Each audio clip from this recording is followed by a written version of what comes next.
Hola, ¿cómo están todos? Espero que el día de hoy se encuentren súper bien. Y pues vamos a dar comienzo a nuestra clase de Quichua con el tema Yuracuna. Tenemos aquí en la siguiente diapositiva un vocabulario con las siguientes palabritas: Yura, Callampa, Sisa, Sapi y Muyo.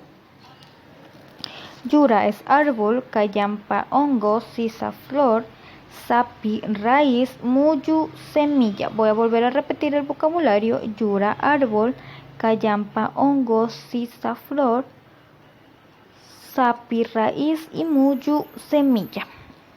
Lo que vamos a hacer ahora es repetir después de mí. Escucha y repita después de mí. Yura árbol, Yura árbol. Muy bien, Yura árbol. Callampa hongo, Callampa hongo.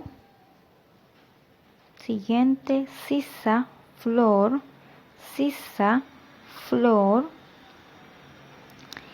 Sapi raíz, Sapi raíz. Muy bien. Y por último tenemos a Muyu semilla, Muyu semilla. Muy bien, vamos a repetir una vez más para que no se nos olvide. Yura árbol, Yura árbol. Callampa hongo, Callampa hongo. Sisa flor, Sisa flor. Sapi raíz, Sapi raíz. Y por último tenemos Muyu semilla, Muyu semilla. Una vez ya repetido el vocabulario, vamos a tener lo siguiente, y es el deber. Yuracuna: identifica la figura, colorea el cuadro con el nombre correcto. Es decir, aquí tenemos un árbol, ¿verdad? La primera imagen, un árbol. Tenemos dos opciones, usted tiene que elegir cuál es la correcta.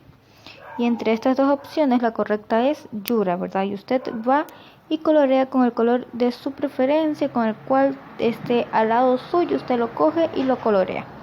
Sin más nada que decir, yo me despido, sin antes recordarle que me tienen que enviar las evidencias al WhatsApp para yo poderlas calificar.